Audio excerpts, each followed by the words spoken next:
We're going to get started here. There might be a few more people, a few more stragglers coming in, but we'll kick things off here. Welcome, everybody. Welcome back. We've been on hiatus for a couple months here. Appreciate your patience while we put together another great schedule for this year. This is the 13th annual Design for Drupal, and it's our March webinar. And my name is Patrick Corbett, and I am the CEO here at Redfin Solutions and a volunteer at Design for Drupal, along with Leslie Glenn, who will cover the announcements in just a moment. For those of you who are new to Design for Drupal, this is an event devoted to Drupal design, UX, and front-end development, as well as the business and process challenges facing Drupal teams. We are typically an in-person event held every summer in Boston, Massachusetts. In the meantime, we're holding these monthly webinars.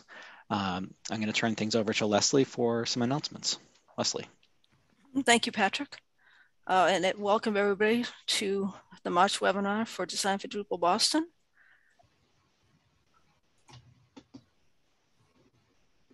This month, we are delighted to have AmyJune join us to talk about accessible slideshows. AmyJune will be introduced by Patrick in a moment, but again, thank you, AmyJune, for joining us this month. A keynote, which seems like it was so long ago. The keynote for 2021 was Preston So, and the topic was voice content. Does your content speak for itself? It was a very enlightening talk. The recording is shown here. You can also just go on the Design for Drupal YouTube channel to watch this recording, plus recordings of all the prior webinars. We did have a contribution day as part of our main event last June.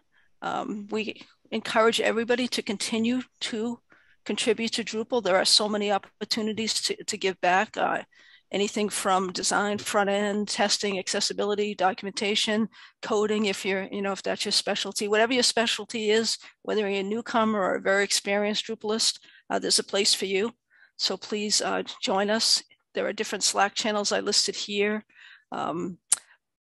There's one easy out of the box that you can join, Project Browser. There's some more front-end admin UI for Claro, which is the new admin theme.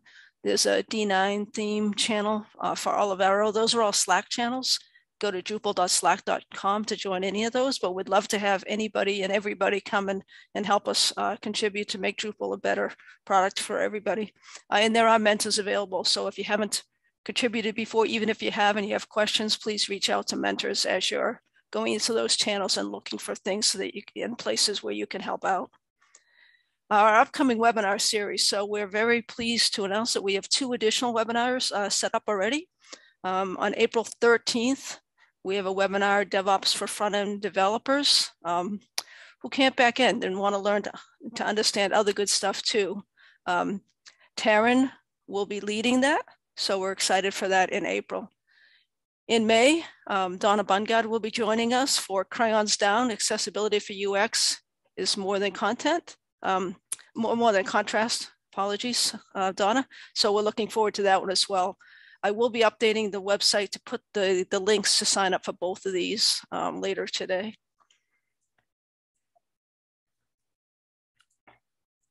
Community events, the main community event coming up is DrupalCon North America, which is April 25th to 28th. That is in person in Portland, Oregon.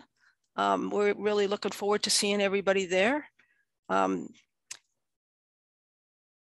Some other community events around the world, Drupal Developer Days, that's in person in Ghent, Belgium on April 4th to 9th. May 28th and 29th is Drupal Camp Poland. That also is in person. June 1st, Drupal Jam United. That is both online and in person. That's in the Netherlands. And then Drupal Camp Asheville, which is in North Carolina. That is going to be held July 8th to 10th. So we're looking forward to all of those. So if you're in those areas and can join in person, that's great. If not, there are some of these are online as well. And most of them are recorded, so you can, there'll be great content that you can catch up on after the fact on some of these as well. But we encourage you to join the community if you can at some of these events. There is a page on Drupal.org. It's drupal.org/community/events.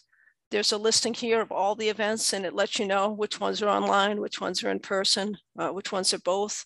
Also, it has all the local meetups here as well. So local meetups are starting to be in person again, but there are a lot of really great online meetups. AmyJune might be talking about the meetup that they do for in San Francisco. That's a great one, but there are many, many. There's a Fox Valley one that happens. There's a Boston one. So take a look at those. You can learn a lot, meet a lot of people at the local meetups, as well as at the camps and the DrupalCons.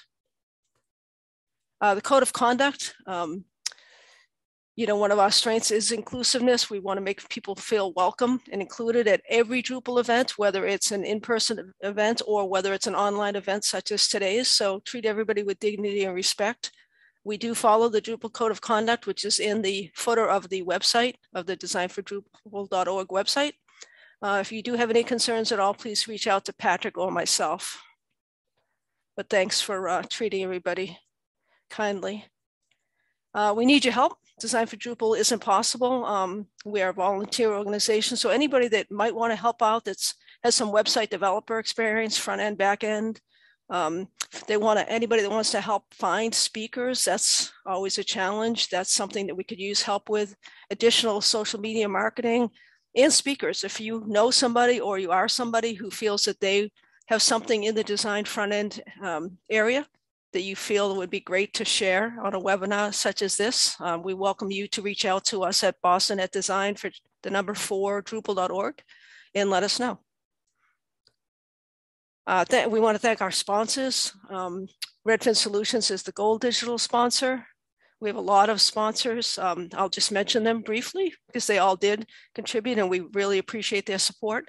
Atten, Dev Collaborative, Talking Drupal, Acquia, Esteemed, Kalamuna, Evolving Web, Canopy, Pantheon, 108 Degrees, McPhee Design. So thank you all of our sponsors. We really appreciate you. Without you, we wouldn't be able to do these webinars and the in-person events.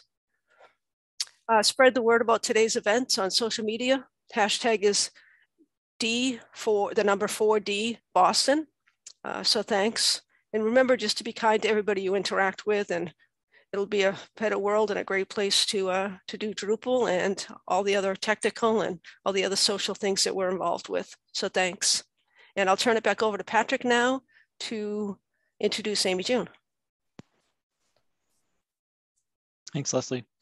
Today's speaker is AmyJune Hineline, who is a senior community manager at opensource.com. That's a project supported by Red Hat. She's also a Drupal core mentor and co-organizes various open source camps and conventions globally. As a self-described non-coder, AmyJune helps communities discover how they can contribute and belong in more ways than just code. Very important and very true.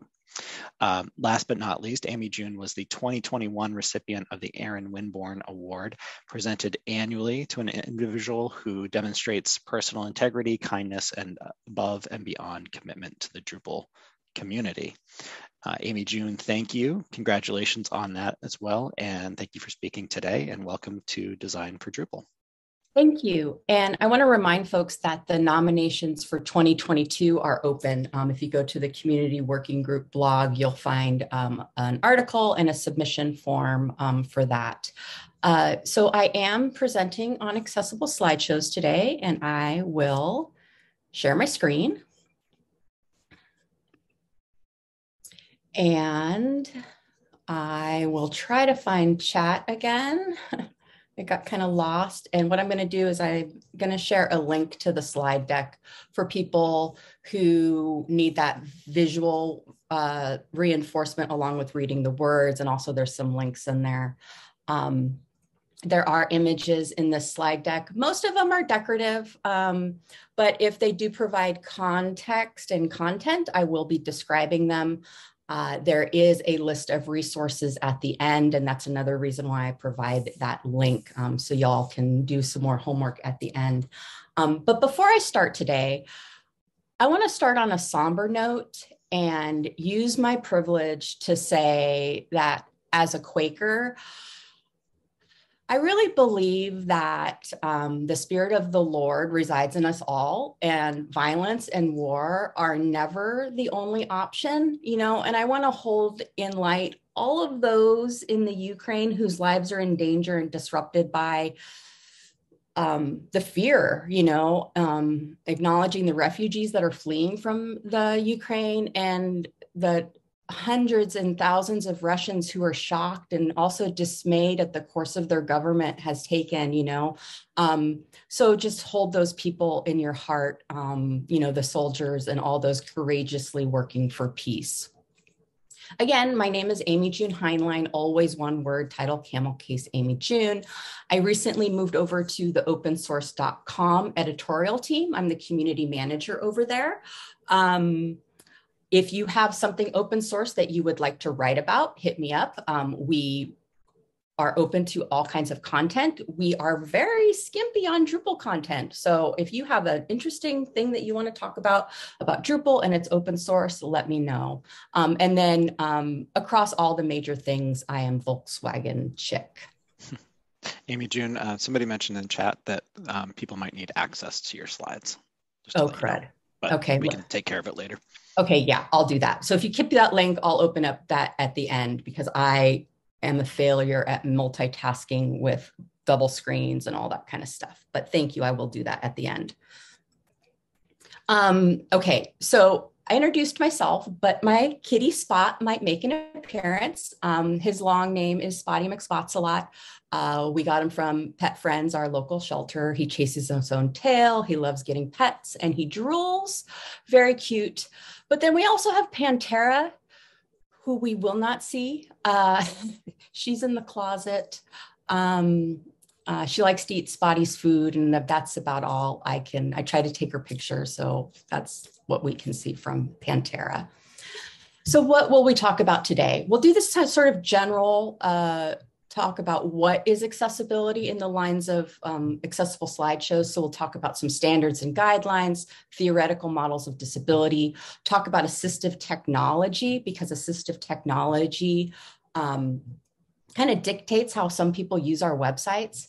And then we'll talk about slideshows and their components. And if we have time, we'll do a little bit about images, because slideshows have images. So we'll learn a little bit more about images.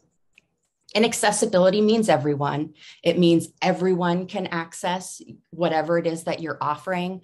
This, not only includes our services and our venues, but it means our written content, our visual content.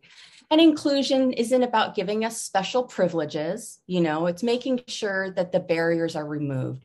And just that clause, special needs, is sort of an ableist term, Accessibility is not a special need. It's a fundamental and basic human right. And to be accessible is to be inclusive.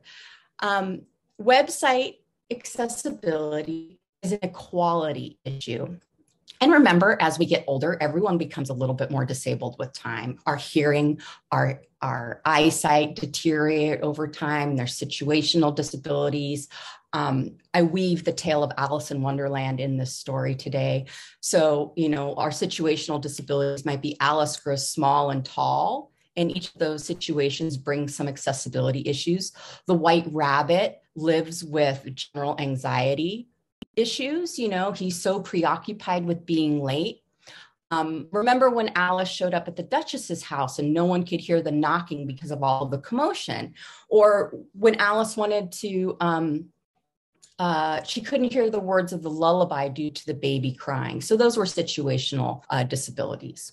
And why do we design for accessibility? Bottom line, a lot of, if you want stakeholder buy-in, a lot of times we say it's the law, but we really want to have a wider base for our content. It's really essential for developers and organizations who don't want to exclude people from using our products.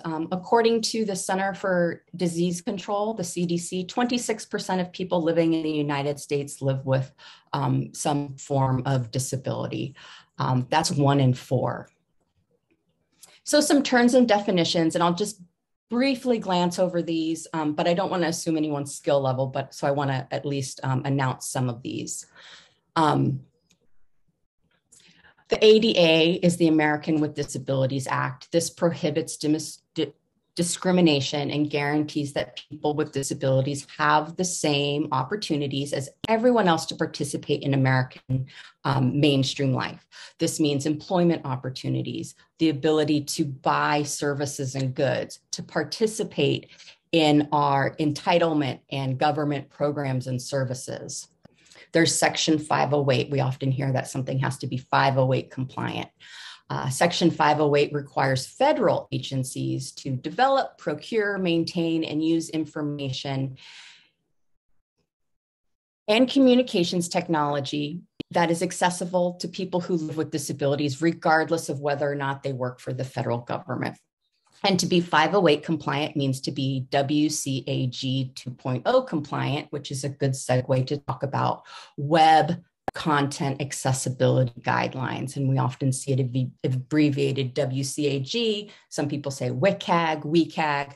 And the goal of these guidelines is to really provide a shared standard for web accessibility. And it's intended for web content developers, folks who are developing our web authoring tools, our back end of Drupal as well as the front end. People evaluate the evaluation tool developers, and then anyone who really needs that standard for web accessibility. POUR is an acronym for 4 high-level principles that describe functional accessibility. We have perceivable, operable, understandable, and robust. Perceivable means the user can use their senses. Operable means that the user can use the controls, buttons, navigation, and interactive elements. Understandable means that people can, understand what's on our pages. They can learn and remember how to use the interface from page to page. And then robust refers to how we use technology to access to access our documents and multimedia and other digital assets. So I want to break it down into a little bit easier terms. So we have our visual needs. We want to make it easy to see, so we accommodate visual needs. We want to make sure it's easy to interact with, so we accommodate motor needs. Some people are unable to operate a mouse. Some people are balancing a baby and only have one hand. Auditory needs. You want to make sure that your content is easy to hear, or there's an alternative, so you accommodate auditory needs. And then the last one is we want to make sure that it's easy to understand. So we accommodate cognitive needs. We just want to make sure we take these 4 principles and make the experience as equivalent as possible across all of our websites and all of our digital assets, regardless of those things you can't control, like operating systems or device. So when we talk about models of disability, there's several types of models. But what I really want to talk about a lot is the social model. And I'll do a brief description of these other models I have listed on the slides. But there's the medical model. The medical model of disability sees the disability as a problem that the person has. It really defines disability by biological impairments, which require medical intervention. It's considered a problem caused by the medical condition. The social model is, instead of placing the burden on the person, the social model looks at how society makes it the problem. It says that disability can be avoided, except that we have poor designs. We have a collection of conditions that are environmental. Before we had curb cuts, before we had wheelchair ramps, when we had drinking fountains all the same heights, things like that. The biopsychological method recognizes that disability is complex. It incorporates both the medical and social needs. The economic model views the disabilities from the perspective of the economic impact that a disability has on welfare programs, employers, the states. But again, I like to think of creating the world around that social model. And so I have a quote up here that I found online. And as we travel in our journey across Wonderland today, we're going to look specifically around ideas around the social model and inclusive design. So this quote says, "It had snowed. A student waited in his wheelchair, and while the janitor shoveled the front steps, the janitor said, 'I'll shovel the wheelchair ramp after I'm done with the steps.' The student said, 'If you clear the ramp first, then everyone can get in.'"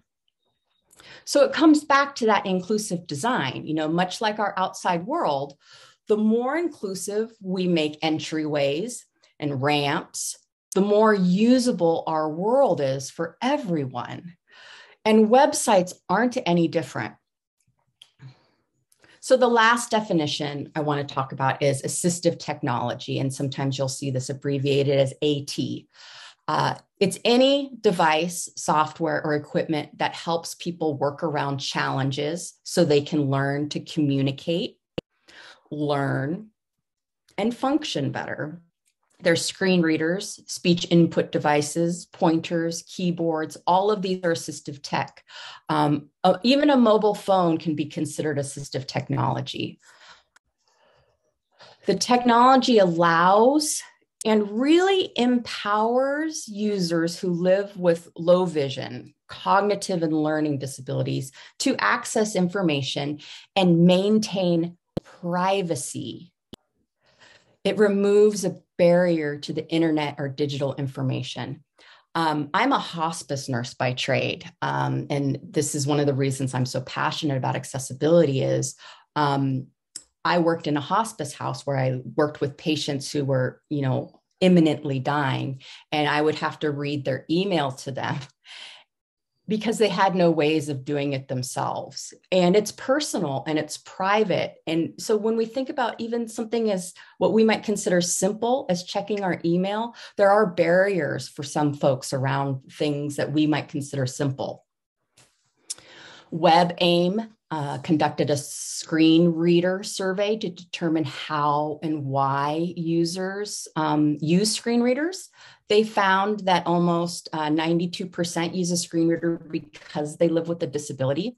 And of those 92%, 71% rely on the screen reader audio alone.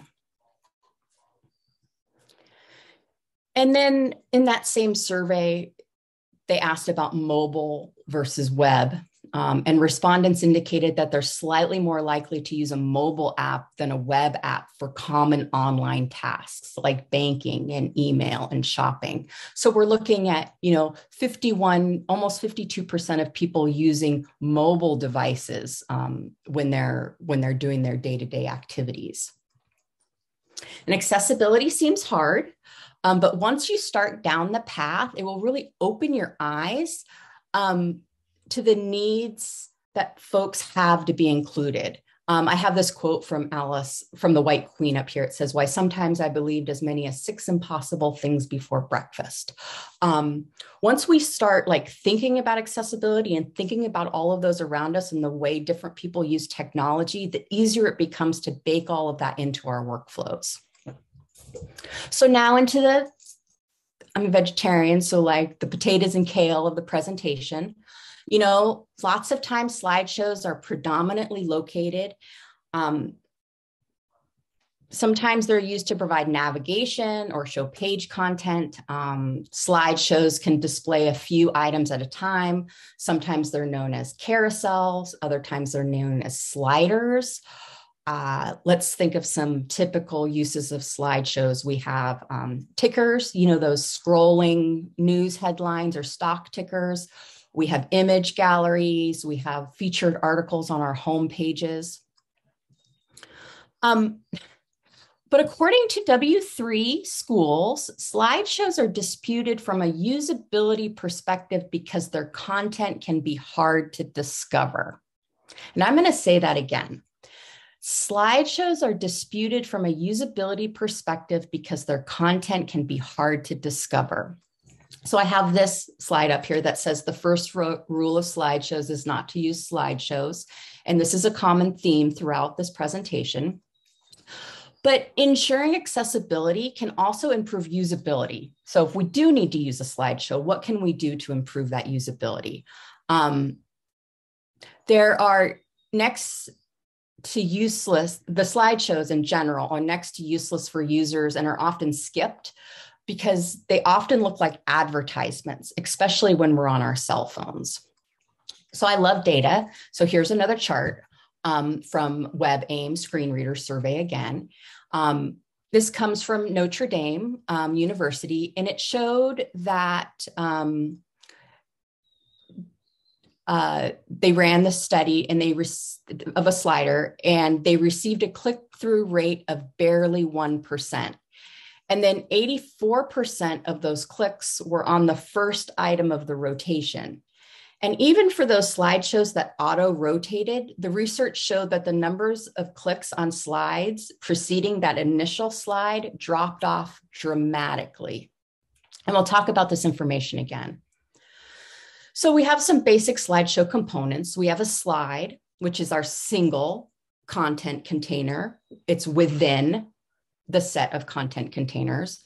We should have rotation controls. It's an interactive element that stops and starts our slide rotation. We have next and previous slide controls. These are interactive elements, often styled as arrows. They're displayed the next slide or the previous slide in the rotation sequence. And then we'll see slide picker controls. These are groups of elements often styled as small dots that enable the user to pick a specific slide in the rotation sequence to display. And again, we'll look at all of these in finer detail. And there's a few types of slideshow. We'll look at 3 of the most common. There's the basic slideshow, and there's an image of it across the top of this slide. It has a rotation. It has a previous, this is a basic slideshow. It has rotation, a previous slide, and the next slide, but there's no slide picker controls.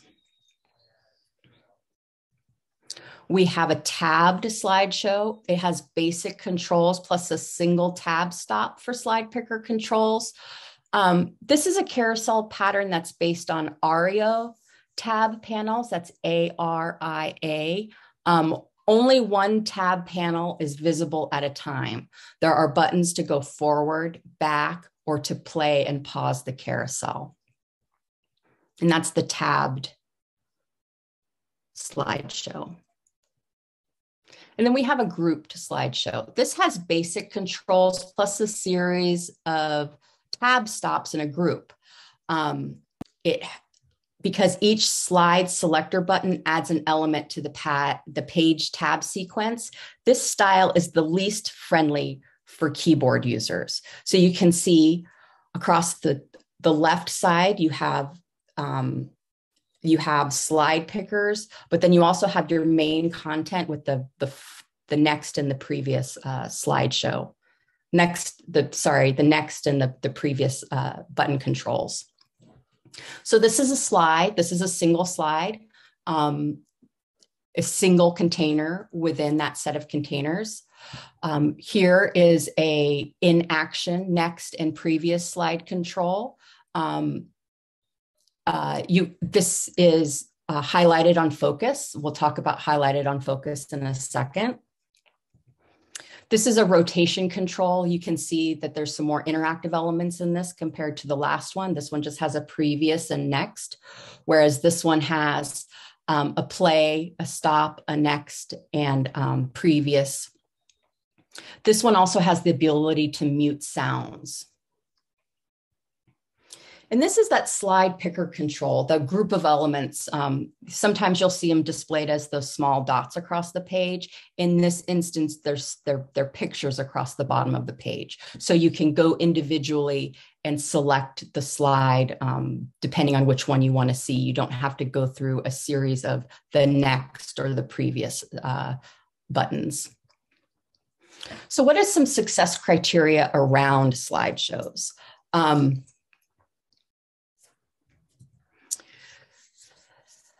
The first success criteria we're going to look at is keyboard accessibility. We want to make sure that all of our functionality is available for a keyboard. I'm a big keyboard user. Oftentimes I can't find my mouse. I can't find the USB part of my mouse. Someone has taken the batteries out to use on their Xbox controller. So I have learned how to use my keyboard. So when we think about all the functionality coming from the keyboard, that means that folks who navigate with only the keyboard should be able to visit everything, all of the links, all of the image, open the slideshow and get out of the slideshow. We don't want any keyboard traps. A keyboard trap is when you tab into an element. You should be able to tab out of the element without using your mouse.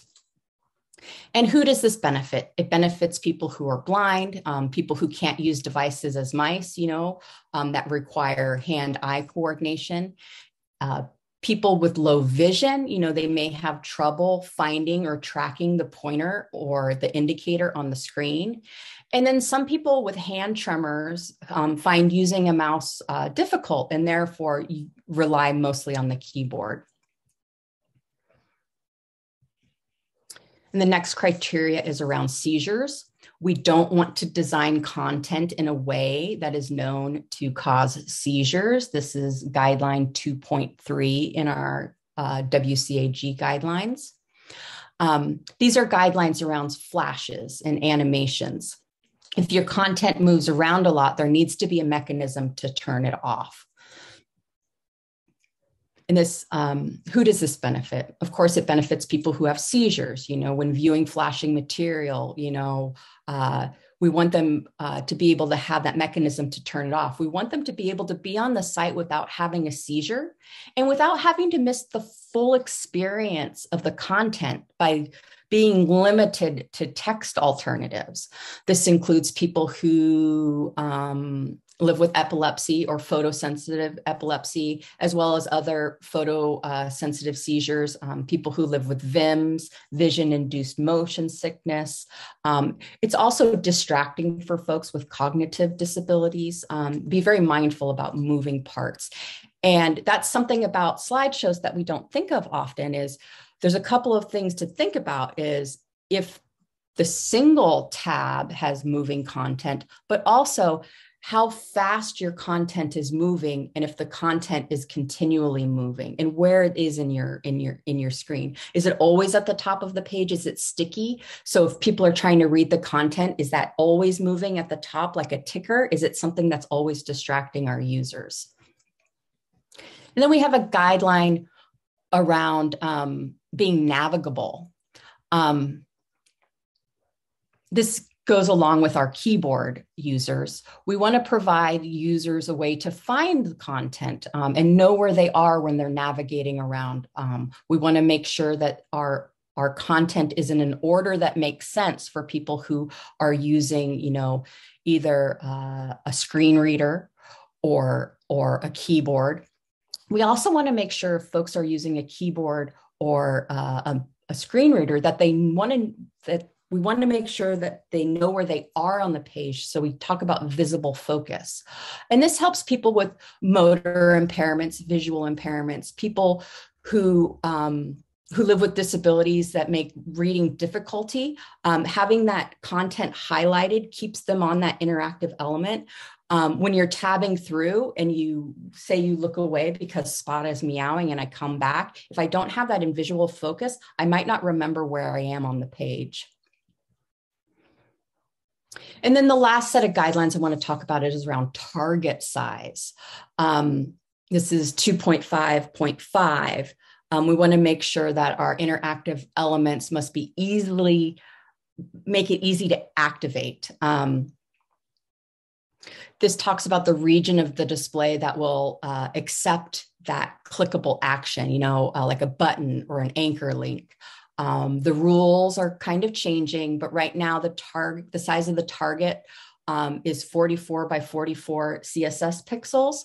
But depending on who you talk to and where you are and what kind of digital asset is, that sort of number changes. So just make sure you look up and are I'm not sure where that guideline is as far as those pixel dimensions, but this helps all kinds of users, and I talk about this one with slideshows because of those components we have. We have those stop, start, and slide picker controls, right? We want to make sure that people are able to use those with their finger or, select it with their mouse. So it helps people whose mobile device where the touch screen is their primary mode of interaction, people who live with those hand tremors or palsy, a mobile device like on a public train where you're shaking around, people who have difficulty with fine motor movements, people who access a device using only one hand. Again, Alice, holding the baby with one hand and only having one hand to hold her cell phone. Folks who have large fingers or who are operating the device with only a part of their finger or a knuckle. I've been known in the cold to have my gloves on and try to use my nose. That's kind of hard to use. You got to make sure that touch target is big enough for that as well. And then, we have our folks who have low vision and may want to see that target a little bit more. So just to clarify and repeat for importance, there are some must-haves to make slideshows accessible. Provide the ability to turn on and off the player. We want to make sure our controls are accessible to the keyboard, mouse, and touch. We want to provide generous touch targets. In this image, you can see that the touch targets across the bottom are rather small. And I'm going to talk about color contrast in the next slide as well, but you can see that color picker or that slide picker, the contrast is a little hard to see. Like say you had a glare because you're at the beach or maybe you're in the closet hiding from your kids. So make sure your controls are visible. This image, the slide picker controls are even less visible, so think about as your background changes, we have those like pale gray arrows, but as our background changes, maybe having, highlight on focus or making sure that the outline of those have like a real high contrast. Because size and color really do matter when it comes to these controls.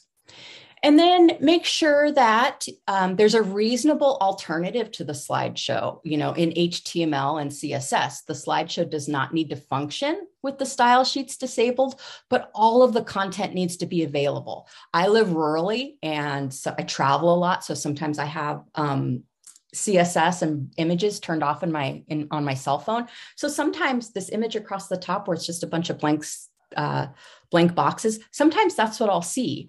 So make sure that you have some alt text in there, can you turn off the images and still be able to relay all of your information? Make sure that your screen reader announces when your slide changes. Display your carousel controls and captions above and below the image rather than on the image. Because remember, our backgrounds change, so maybe your white with shadow gray text is good for one image, but then when the image changes, you can't see that text anymore. The controls and captions are easier to perceive if they're on the top or above or below. You can use the CSS preferred reduced motion media feature. It's used to detect if the user has requested that their system minimize the amount of non-essential motion. So don't turn it off when you design. And then also train your content authors on alternative text best practices, which leads me into a little bit of images, because again, our slideshows most of the time have images or, content which we deem important.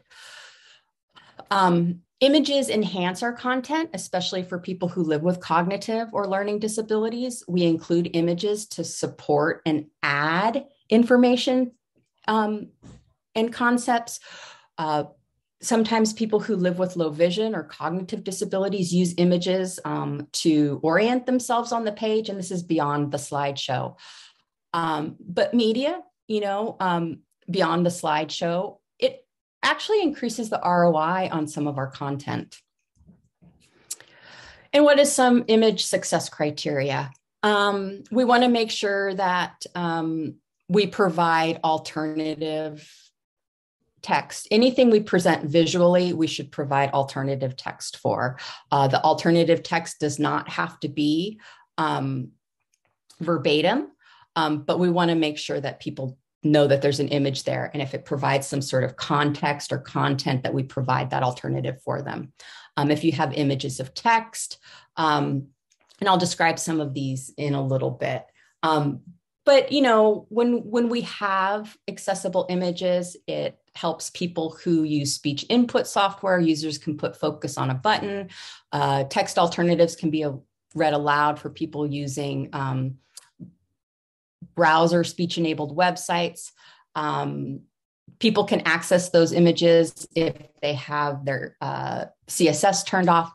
And then screen readers or the text alternative can be read aloud or rendered as Braille. And then it's good for SEO. Your images are now indexable by search engines.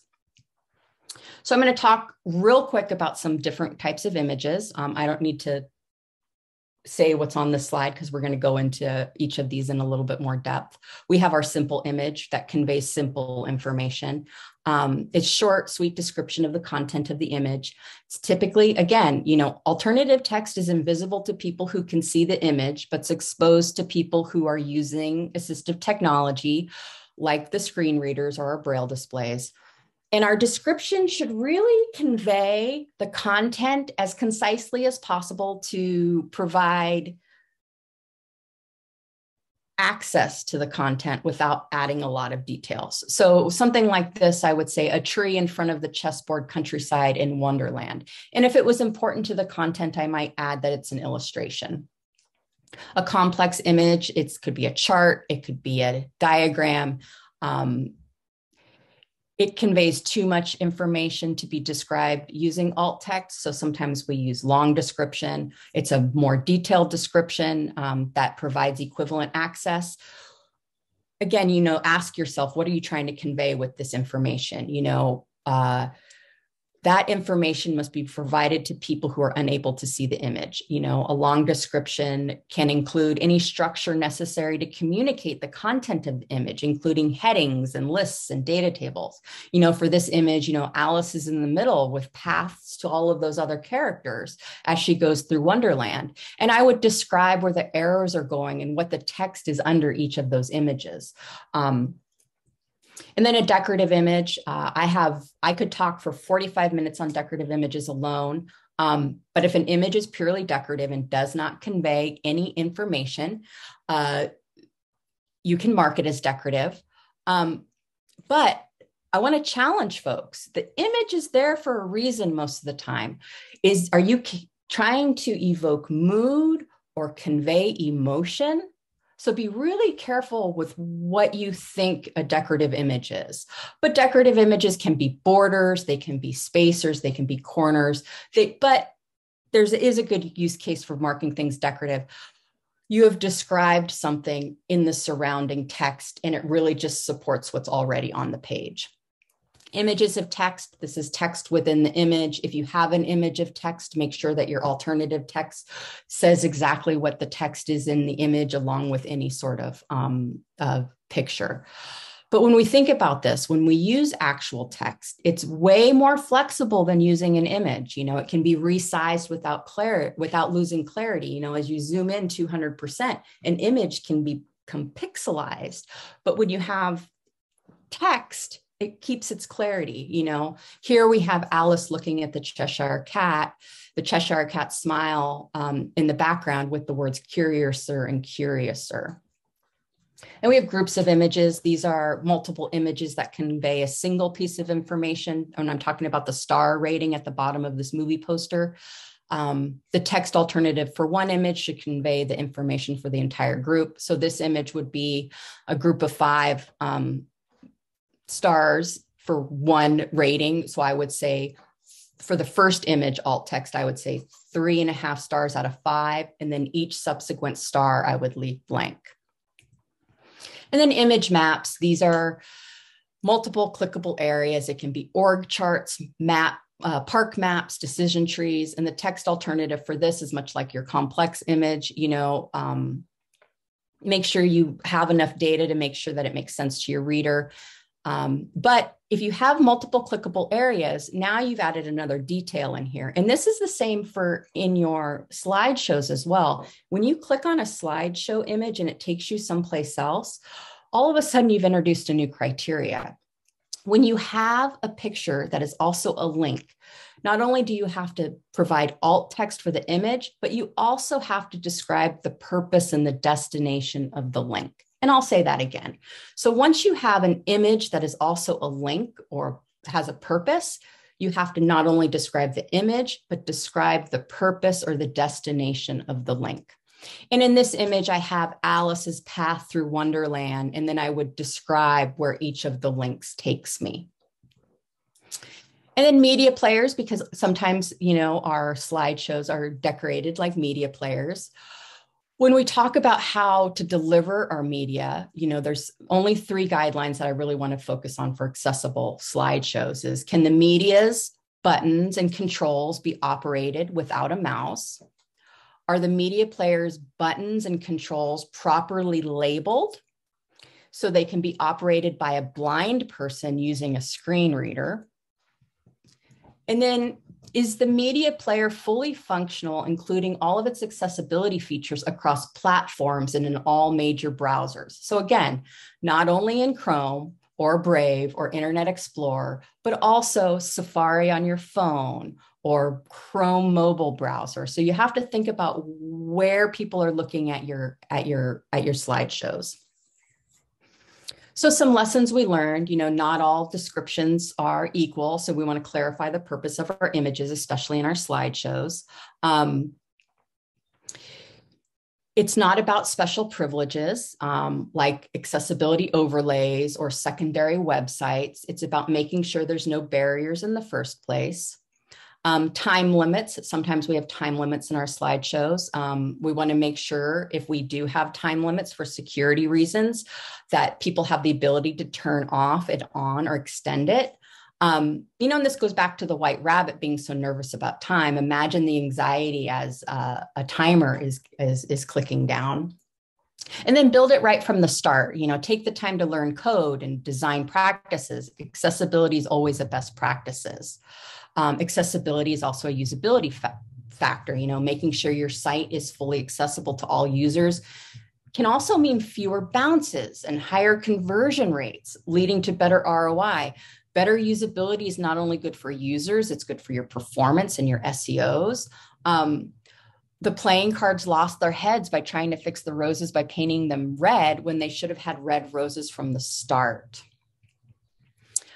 Google is very clear that we need to focus speed and user experience through usability. And remember when I mentioned those compliance levels, I briefly mentioned the greater accessibility equaled better usability for all users. And carousels just don't fit into that plan. So do we replace them? I want to think back and remember those surveys about the click-through rates. Again, even for the auto rotating carousels, the research showed that the number of clicks on slides preceding that initial slide drops off dramatically. So there's a huge question to ask ourselves about these slideshows. If you're going to take the plunge and remove or discontinue using carousels, what should you use instead? And the answer, I'm sorry to say, is it really depends. It depends on the type of website it is. The simple solution might be to have a static banner or hero image. It has a single feature and perhaps some smaller features underneath. This allows the visitor to view the information that they're looking for quicker and also reduce page load times, going back to that Google performance. And for e-commerce websites, a popular choice now is to have a load more option with Ajax functionality, so there's no delay in loading. So we change, we just move forward, we take what we have and we modify it and we move forward and, we equip ourselves with the knowledge that we have. we bake accessibility into our build. We remediate any challenges. And we're at time, but because I want to have some time for Q&A, but I want to stress that accessibility, even with slideshows, is about having cross-functional teams. Roles and responsibilities around accessibility in the life cycle of your website comes down to everybody. We have designers, we have front-end developers, we have back-end developers, we have QA, we have user experience, we have product owners, we have editors. We need to make sure that we're giving all of our roles accessibility responsibilities. And that comes down to that cross-functional teams, If accessibility discussions, especially around slideshow, begins with stakeholders or starts in the wireframes with the designers, and then the developers and the designers can weigh in at the same times, then there's not much to fix after stakeholder handoff. If there's education at the stakeholder level before the designs are implemented, when we share statistics around slideshows, when we try to talk them out from the beginning, but we also need to think about after we've created our slideshows, we've created our accessible slideshows, and we have our editors and our content creators, we need to empower our content creators and set them up for success. If we train our developers and we train our designers for accessibility, then we would do a great disservice if we didn't train our content people as well. Remember, our editors are in the website every day, long after the designers have left. So we really need to make sure that everyone is involved in that accessibility process. So you work with your team, you set up style guides and style sheets, you train content authors, designers, stakeholders, CEOs, all about, well, I have alt text up here, but about all accessibility best practices. And here's the kicker. If you do really want to have a slideshow, use a library that's already accessible. Avoid customizing it. You can be the best JavaScript or, React developer in the world, but if there's already a slideshow out there that's accessible, use it.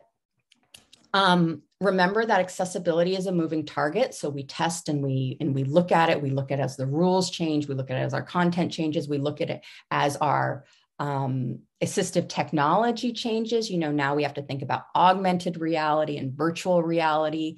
How are ads being played? And then test for accessibility every 6 months or so.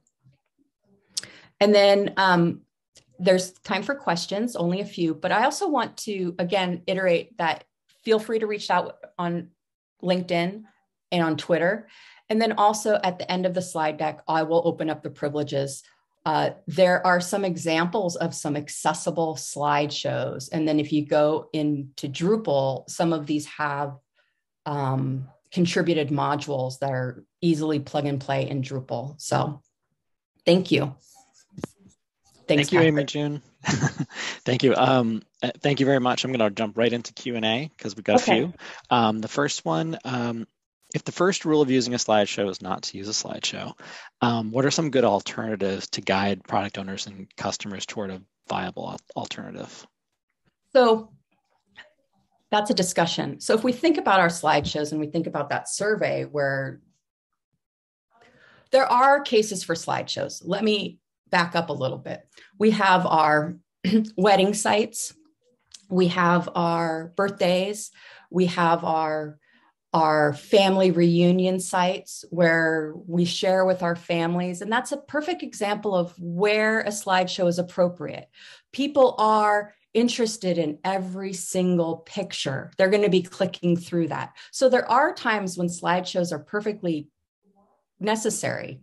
But when we're thinking about, our everyday blog site or the first page of our blog and we're looking at the view, instead of having, our slideshow across the top that's showing the 3 featured blogs and, it's going from one to the other, statistics show that people are going to click on that first one and not typically that second or the third one.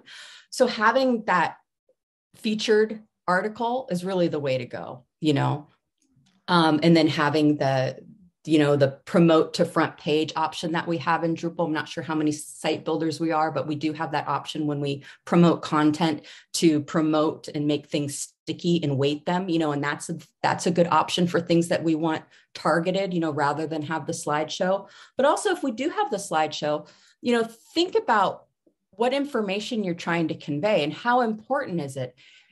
Is it important information? And what is it doing on slide 3? And then look at it on your mobile phone too. On your mobile phone, does it look like an ad? That's something to think about, because a lot of times I've been doing some user testing lately for a project, and people are skipping the slideshows because they think it's an ad. They'll be scrolling and they'll just X out of the slideshow because they automatically think it's an ad. So we have to think about the way we use websites these days too, not just, think about like, okay, a slideshow might work on your desktop, but when you go to mobile, maybe it works better as a, I don't know the word for it, as a static design versus a slideshow. Next question is from Irving. They ask, what's the best slideshow format for a list of articles that may have an image, title, and description? So I like the slick carousel, and there's also the accessible slick carousel. The one has a little bit more features than the other. There is some coding involved in the back as far as getting it to the way you want it to work with the articles and that kind of thing. But I like that one because the library is accessible from the get-go. Perfect. Joshua asks, hi, the chart showing feature click-through rates, is that only in regard to people with disabilities, or is that for all types of users? That's all types of users. Gotcha. And then Rajab asks, will the call for action within slides conflict with the standard navigation, like click to read more or join the party? Say that one again. Will the call for action within slides conflict with the standard navigation? So like I think they're asking like if you had like a button, like a CTA on a slide, is that gonna conflict with the standard navigation for the slider? And they say like click to read more. Oh yeah, so what's gonna happen there is when you select the slide, it's gonna take you, how you have it programmed, it might take you to another tab, or it might open a new page right then. So that's how you have it programmed. But it usually, if the link it's on the image itself, and if the call to action is on the image itself, people typically have the buttons outside of the image. So there's usually no confliction. Gotcha. Unless it's designed really bad, and then it shouldn't be like that. So, and that could be, it could be over, but generally what I've seen is the call to action is the button, and then the controls are either below or on the sides. Got it. All right. Leslie?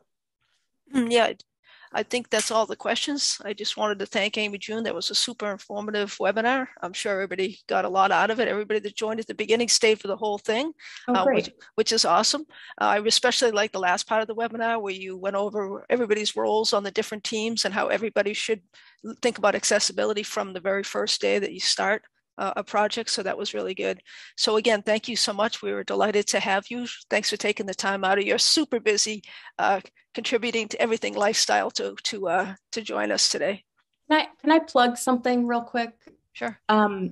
Fox Valley Drupal, they have a meetup tonight, but that's not the meetup I want to talk about. They have a meetup in April, the week before DrupalCon, where we're inviting a bunch of students from a couple of different Drupal academies in, but we also want to invite more seasoned Drupal people to do like kind of a mix and mingle. That way, when some of these new people to Drupal come to DrupalCon the week after, they have some familiar faces or just know some people. So that's the Fox Valley Drupal meetup in April. I just want to encourage people to kind of come and meet and mingle and help some new students feel a little bit more comfortable in the Drupal space. Is that in person or virtual? No, it's online. I'll give the link to Leslie and maybe y'all can share it. Thank you. That's great. That's a great meetup. I frequently join the Fox Valley meetup. I have through the pandemic. So that's good. Thanks so much for letting us know about that, AmyJune. Mm-hmm. All right. And thank you, everybody, for joining us today. It was a pleasure seeing you. And we'll see you again on April 13th for our next webinar. Thanks, everybody. Thank you.